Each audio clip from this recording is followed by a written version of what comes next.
प्रतिदिन की भांति आज भी एक सज्जन ने जिज्ञासा के रूप में कुछ विचार प्रेषित किया है। उनका ये भाव है कि महाराज, आगम ग्रंथों में भगवान के दर्शन से सम्यक की उत्पत्ति होती है और दर्शन हम लोग भी करते हैं और आप भी करते हैं। तो दर्शन करने की क्या विधि है जिसके माध्यम से भावों में पवित्रता आ सके?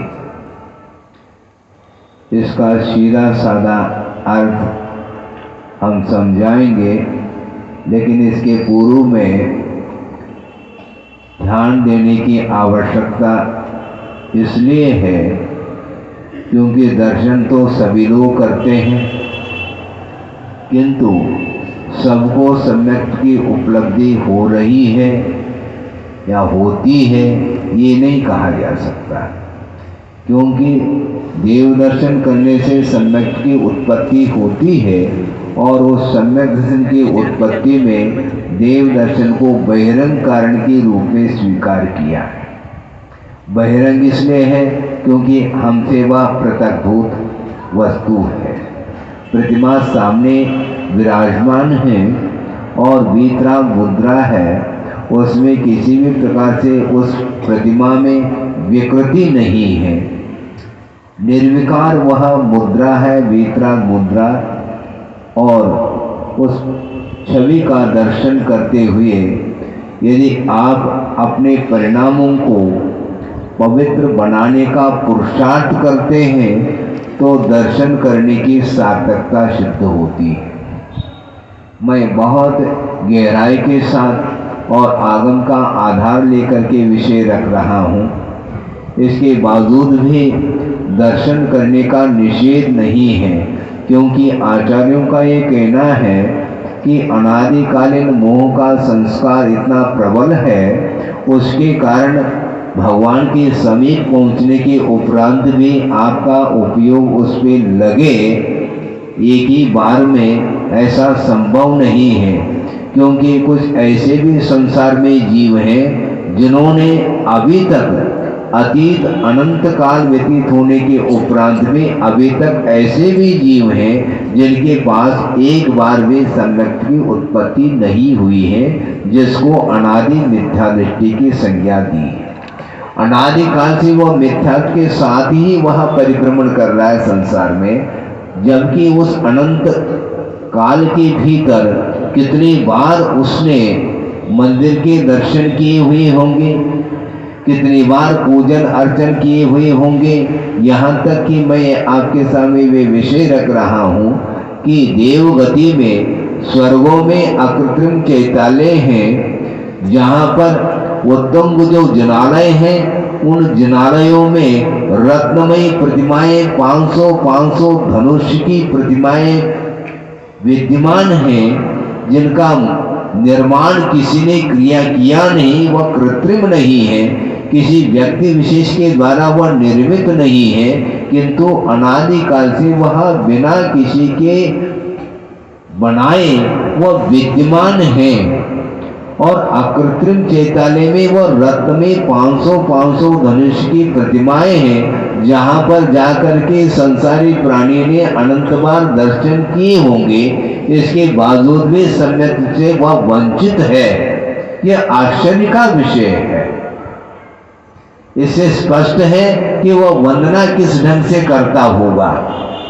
जिसने भी जिज्ञासा रखी है उनको इस विषय को गौर से अध्ययन करने की उनको आवश्यकता है, क्योंकि मोहनी कर्म के ऊपर कुठाराघात करना आसान नहीं है, क्योंकि प्रत्येक व्यक्ति को विषय अच्छे लगते हैं, वीतरागता अच्छी नहीं लगती।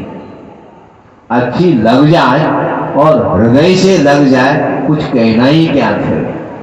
आप कल्याण मंदिर का भी पाठ यदि किए हों तो आप सोचिए, उसके ऊपर अध्ययन करिए। यदि नहीं किया है तो कल्याण मंदिर स्तोत्र को पढ़ने का पुरुषार्थ करिए और उसमें जो पंक्ति आई है उसको अच्छे मनोयोग के साथ उसको समझने का पुरुषार्थ करेंगे, क्योंकि आपकी जिज्ञासा को लेकर के यह विषय रखा जा रहा है।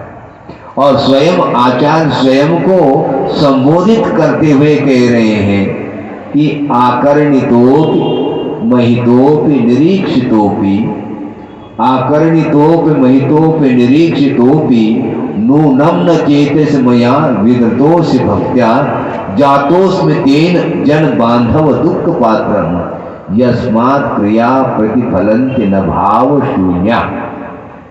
भाव शून्य जितनी भी क्रियाएं हैं वे फल देने वाली नहीं हुआ करती। हे भगवान आकर्णिता मया, हे भगवान मैंने आपको कानों से सुना है, यानी आपने आपकी वाणी का श्रवण किया है भगवान। आकर्णितोपि महितोपि, हे भगवान हमने अपने ही भावों के द्वारा आपकी पूजा की है, किंतु किस प्रकार के भाव हैं ये आप ही आकलन करिए। आकर्णितोपि महितोपि निरीक्षितोपि, हे भगवान हमने आपका दर्शन भी किया, किंतु नूनं न चेतसि मया विदथोऽसि भक्त्या, हे भगवान भक्ति के साथ आपको हमने अपने हृदय में नहीं बिठाया है। दर्शन तो प्रत्येक व्यक्ति करता है, किंतु हृदय में भक्ति के साथ बिना किसी वांछा के भगवान को हृदय में विराजमान करना, अपने हृदय में बिठालना, ये नहीं किया है, बाकी सब कुछ किया है। इसलिए यस्मात् क्रिया प्रतिफलन्ति न भाव शून्य, वो स्वयं के लिए कह रहे हैं। मया भक्त्या, मैंने भक्ति के साथ आपको हृदय में नहीं बिठाया। आपने नहीं बिठाया ऐसा नहीं कहा आचार्यों ने, अपने आप को सूचित कर, अपने आप को संबोधित कर रहे हैं। भगवान मैं इसलिए दुख का पात्र बन गया हूं, क्योंकि आपकी वंदना करते हुए भी मेरा दुख का क्षय नहीं हुआ। इसमें आपका कोई दोष नहीं, आप में कोई कमी नहीं, किंतु आप तो वितरागी हैं, सर्वज्ञ हैं, हित का उपदेश देने वाले हैं। इसके उपरांत भी आपके दर्शन, आपके पूजन, आपकी स्तुति करते हुए भी मैं दुख का पात्र क्यों बना हुआ हूँ? इसलिए बना हुआ हूँ क्योंकि हमने भक्ति के साथ आपको हृदय में नहीं बिठाया। गुरुदेव ने भी कहा था, श्रवण संघ को ही संबोधित करते हुए कहा था कि वंदना करना सीखो। इससे स्पष्ट है हम वंदना करना अभी तक सीख नहीं पाए। बच्चे जैसे करते वैसा नहीं करना चाहिए। बच्चों में और आपके क्रियाओं में अंतर आना चाहिए। आपका मन केंद्रित होना चाहिए। जिस कार्य को संपन्न करने के लिए आप जा रहे हैं या कर रहे हैं, उस बीच में कोई भी व्यवधान नहीं आना चाहिए। इतनी एकाग्रता की आवश्यकता है। हमने एक बार स्वाध्याय के दौरान भी जनता के सामने बात रखी थी, वही विषय आपके सामने रख रहा हूं। मान लो आप भगवान के समीप बैठ करके मंदिर में, जिनालय में पूजन करने के लिए बैठे हैं। उस समय यदि मान लो मुनि महाराज भगवान के दर्शन के लिए आते हैं, तो उस समय आप भगवान के पूजन को छोड़ करके उनको नमस्ते करने की भी कोई आवश्यकता नहीं। सुन रहे हैं आप? महाराज फिर अभिनय हो जाएगा महाराज का अभिनय हो जाएगा, और भगवान की पूजा करने के लिए आप बैठे हैं तो उनका अभिनय नहीं होगा क्या? आप संकल्पित होकर के भगवान की पूजा करने के लिए बैठे हैं, और जब तक विसर्जन ना हो तब तक कोई भी अन्य कार्य करने की कोई आवश्यकता नहीं आपको। इसको बोलते हैं पूजन करने की विधि। इसी प्रकार दर्शन की भी विधि है। आप किस उद्देश्य को लेकर के वहां पर गए हैं? मंदिर में प्रवेश करने के पूर्व में भी आपके परिणामों में पवित्रता आनी चाहिए, बल्कि घर से मंदिर के पूजन अथवा दर्शन करने के निमित्त को लेकर के आप जाते हैं, उसके बीच में कितने कार्य आप कर डालते हैं आपको ज्ञात नहीं होगा। मेरे ख्याल से जा रहे हैं, बीच में कोई व्यक्ति आ गया, खड़े खड़े चर्चा करने लगे, होता है क्या नहीं है? जिसने जिज्ञासा रखी है उनको और ध्यान से इस विषय को समझने की आवश्यकता है। हम जा रहे हैं, दो व्यक्ति मिल गए, खड़े होकर के आप कब आ रहे हैं, क्या आ रहे हैं, कहाँ जा रहे हैं, आदि आदि सारी चर्चाएं चालू हो जाती। जबकि हाथ में कुंज लेकर के आप मंदिर के लिए जा रहे हैं भगवान की पूजन करने के उद्देश्य से, तो वो समय आपके परिणामों में अन्य कोई भी भाव नहीं आना चाहिए। और रास्ते में इस प्रकार के परिणाम आपके, और वहां जाने के उपरांत वहां की एक अलग ही छटा है। सारे लोग आए हैं और एक दूसरे को देखने में लगे, भगवान को कोई नहीं देख रहा। सोचिए आप, भगवान के समीप जाते समय आपकी वेशभूषा में भी सात्विकता आनी चाहिए, अन्यथा न ले, क्योंकि जिज्ञासा का समाधान इसी ढंग से दिया जाएगा, क्योंकि ये आगम सम्मत है। आप यदि धार्मिक कार्य कर रहे हैं, धार्मिक अनुष्ठान करने जा रहे हैं, तो आपकी वेशभूषा में भी सात्विकता आनी चाहिए। नहीं है तो एक दूसरे की वेशभूषा को ही देखने लग जाए तो भगवान को कौन निहार पाएगा, भगवान की ओर दृष्टि नहीं जा पाएगी। क्योंकि भगवान की ओर दृष्टिपात करते हैं तो भगवान के अलावा अन्य जितनी भी वस्तुएं वो ओझल होना चाहिए उनको, तब कहीं जाकर के आपका वह दर्शन करने रूप जो कार्य है वह समीचीन माना जाएगा, अन्यथा नहीं। क्योंकि रत्नमयी प्रतिमाएं देखने को नहीं मिलती, और 500 धनुष की वो प्रतिमाएं हैं अकृत्रिम चैतालय में, जो कि जिनके निमित्त से सम्यक की उत्पत्ति होती है, ऐसे आगम का उल्लेख अपने को पढ़ने को मिलता है। तो ऐसी स्थिति में अभी तक उस जीव ने एक बार भी सम्यक दर्शन को प्राप्त नहीं किया और ये सारी क्रियाएं वह करता चला जा रहा है, तो सम्यक उत्पन्न हो क्यों नहीं रहा? सम्यक की उत्पत्ति जन्मबिंब के दर्शन से ही होगी, किंतु दर्शन करने की पद्धति अलग है। दर्शन करते समय भाव विभोर होना चाहिए। कब तक करें महाराज भगवान की भक्ति? अच्छा, भक्ति कब तक करें ये नहीं कहता कोई भी। भोजन कब तक करते रहे ये किसी के मन में नहीं आता। भगवान की भक्ति कब तक करें महाराज? तो और कोई काम है क्या तुम्हें?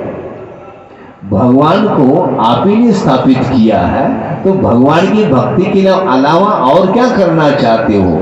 बल्कि यूं कहना चाहिए, आपके लिए जो कुछ भी थोड़ी बहुत जीवन यापन करने के लिए अर्थ की आवश्यकता पड़ती है वो ठीक है, किंतु वो अर्थ का अर्जन भी जीवन यापन के लिए है। और जीवन का यापन क्यों? जीवन का यापन करने के लिए, भगवान की भक्ति करने के लिए जीवन मिला है।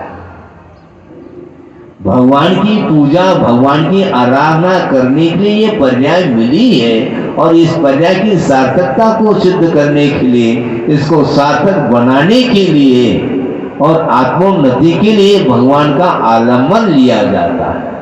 भवजले पतताम जनानाम युवादो आलम्बनम, इस प्रकार मानतुम आचार्य ने भक्तावर स्तोत्र में लिखा है। जो संसार में डूब रहा है उसके लिए आलम्बनीय ये भगवान हुआ करते हैं। भगवान के अलावा से पार लगाने वाले और कोई भी व्यक्ति नहीं है। और वर्तमान में साक्षात भगवान का यदि दर्शन नहीं भी कर रहे हैं, किंतु भगवान की आज्ञा के अनुरूप चलने वाले, निरंतर भगवान की आराधना रत्नत्र के पालन के साथ करने वाले जो आचार्य हैं वो आज वर्तमान में विद्यमान है। उनका दर्शन कर लो तो समझ में आ जाएगा कि भगवान का दर्शन किस ढंग से किया जा सकता है। वस्तुतः देखा जाए कि क्रियाएं देख करके अपनी क्रियाओं को सुधार कर लेना चाहिए बिना किसी के उपदेश के। उपदेश की क्या आवश्यकता है? बिना उपदेश के भी उनसे हम उपदेश ले सकते हैं, क्योंकि धर्म श्रवण के माध्यम से ही सम्यक में उत्पत्ति होती है ऐसा नहीं है। ठीक है, कभी एकाध बार मान लो देशना सुन ली है, आवश्यकता पड़ गई इसलिए वो ठीक है, किंतु बार बार देशना की आवश्यकता नहीं पड़नी चाहिए। कितनी बार सुनोगे? और आज आपका काम क्या है?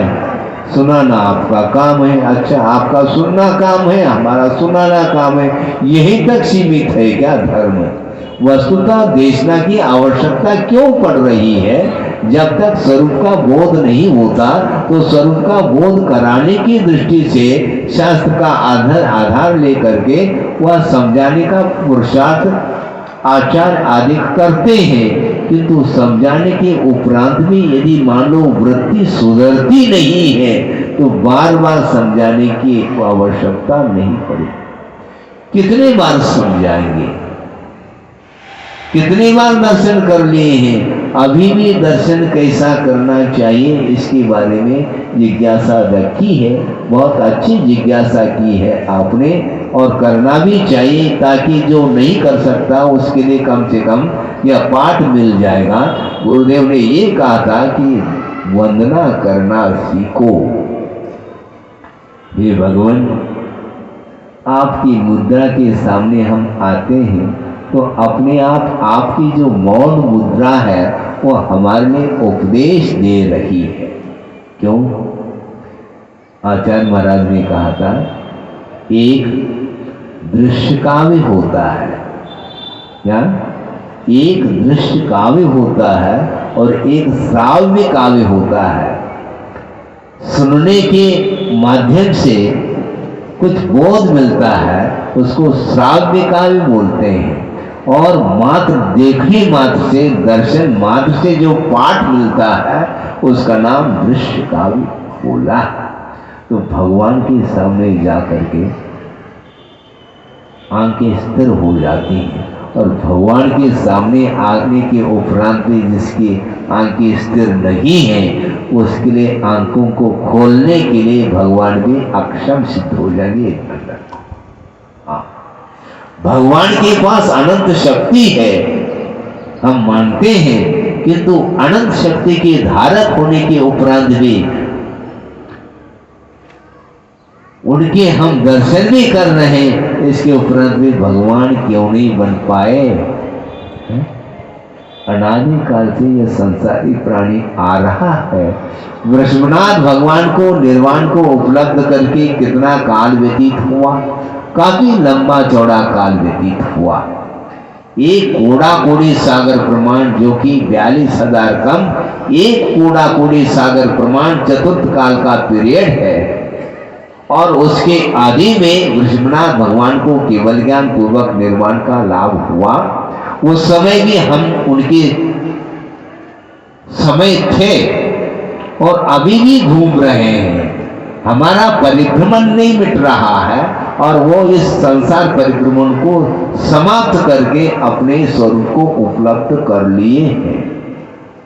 तो उन्होंने कर लिया तो हमें करने में हो क्या रहा? और आज उनकी बात अलग है, उनकी बात अलग है, तो फिर आपकी बात अलग है। तो इस प्रकार यदि कहेंगे तो कभी भी हम उनके वो जहाँ तक पहुँच चुके हैं वहाँ तक पहुँचना ही मुश्किल हो जाएगा। देख करके अनुकरण किया जा सकता है, सारी बातें बताने के उपरांत ही कार्य होता है ऐसा नहीं। गुरुदेव का ये कहना है कि देख करके भी सीखा जा सकता है, बल्कि अच्छे ढंग से सीखने में वह आ सकता है, क्योंकि उनकी चर्या देखो, उनका आचरण देखो, यहाँ तक कि गुरुदेव ने एक प्रसंग के अनुरूप कहा था, जहाँ तक मुझे स्मरण है, नेमावर में, कि श्रवण जो प्रवृत्ति करते हैं और श्रवण प्रवृत्ति चर्या करते करते उनकी चर्या इतनी उज्जवल हो सकती है कि, क्योंकि ये जिनलिंग माना जाता है, जिनेंद्र भगवान के अनुरूप आचरण हम कर सकते हैं कुछ ही बातों को छोड़ करके, क्योंकि भगवान आहार के लिए नहीं उठते, भगवान निहार के लिए नहीं जाते। ये कुछ ऐसे क्रियाएं हैं जो छद्मस्तावस्था में करनी पड़ती हैं, किंतु अन्य ऐसी भी क्रियाएं हैं जो भगवत के समान जिनेंद्र भगवान की तुल्य चर्या हम कर सकते हैं। शरीराश्रित जो क्रियाएं हैं उनको इतना समीचीन बनाया जा सकता है जिसके माध्यम से परिणामों में पवित्रता आती है। ऐसा गुरुदेव का श्रवण संघ के लिए संबोधन था। आप सोचिए, भगवान के समीप जाने के ऊपर और कोई भी दिखना नहीं चाहिए है? निशाना लगाया जाता है ना, समझते हैं? तो मान लो पेड़ है और उस पेड़ के किसी डाल पर, उदाहरण दिया था आचार्य महाराज ने, एक काले रंग का एक धागा है और उसमें काली मिर्च को बांध दिया है और डाल को बांध करके वहां काली मिर्च लटक रहा है और यहां से निशाना साधना है। तो निशाने को साधने वाला व्यक्ति, उसकी दृष्टि में उस काली मिर्च के अलावा कुछ भी दिखाई नहीं देता। समझ रहे हैं आप? इतना विशाल वृक्ष है, वो सारा गायब हो जाएगा, क्योंकि ध्यान केवल उस काली मिर्च की ओर है और वह निशाना साध करके उसको वहां नीचे गिरा देता है। इसको बोलते एकाग्रता। है ऐसी एकाग्रता किसी के अंदर? मुझे बोलो। हाँ, भगवान के सामने पहुंचते हैं तो भगवान के ऊपर छत्र भी लटक रहा है, भगवान के दोनों ओर चंवर भी रखे गए हैं, भगवान सिंहासन पर विराजमान है। हाँ, भगवान के पीछे भामंडल भी है। ये सारे उनका वह वैभव है, वह बहिरंग लक्ष्मी मानी जाती है। किंतु आचार्य कहते हैं भगवान की जो बहिरंग लक्ष्मी है उस ओर भी दृष्टि नहीं रखते हुए मात्र उनकी वीतराग मुद्रा की ओर ही एकमात्र उपयोग आपका चला जाएगा, तो वस्तुतः वह दर्शन माना जाएगा, वह वंदना मानी जाएगी। मात्र उनकी ओर दृष्टि रखने से मात्र वीतरागता का ही दर्शन होना चाहिए। लेकिन प्राय करके ये भाव भी आ सकते हैं भूमिका के अनुरूप, ये प्रतिमा बहुत मनोज्ञ है, ये प्रतिमा उतनी मनोज्ञ नहीं है। आगे बात, अब मनोज्ञ और अमनोज्ञ की ओर दृष्टि गई है, जबकि वीतरागता की ओर दृष्टि जानी चाहिए थी, नहीं हो पाता। लेकिन ये तो प्राथमिक भूमिका में ये स्वाभाविक है, ये होता है, वो ऐसा अनिवार्य नहीं, उसका समर्थन नहीं किया जा रहा। लेकिन प्रारंभिक भूमिका में वह साधक इन बातों से ऊपर नहीं उठ सकता, इसलिए इस प्रकार के भी परिणाम उसके अंदर आ सकते हैं। किंतु वीतराग मात्र छवि की ओर दृष्टि रखते हैं तो अन्यान्य वस्तु वहां पर विद्यमान हो करके भी वह गौण हो जाती है। ऐसा लगता है कि कोई वस्तु यहाँ पर अन्य है ही नहीं। इतनी एकाग्रचित होकर के वीतरागता का दर्शन किया जाता है, और किसने करना, ये महत्वपूर्ण है। पहले भी हमने कहा था कि दर्शन को करना सीखो, और दर्शन के पीछे उद्देश्य भी उतना ही उज्जवल होना चाहिए, पवित्र होना चाहिए, क्योंकि जो आपका उद्देश्य रहेगा उसी के अनुरूप ही कार्य होता चला जाएगा। भगवान आपके चरणों में मैं आया हूँ और एक छत्र लेकर के आया हूँ और वह स्वर्णमय छत्र है और आपके मस्तिष्क के ऊपर मैं चढ़ाना चाहता हूँ छत्र को। और इसके पीछे और कोई उद्देश्य नहीं कि हमारा, फिर आ गया ना हमारा, है वही आ गया, हमारा परिवार, हमारा दुकान आदि आदि अच्छे ढंग से सुचारू ढंग से चले, ये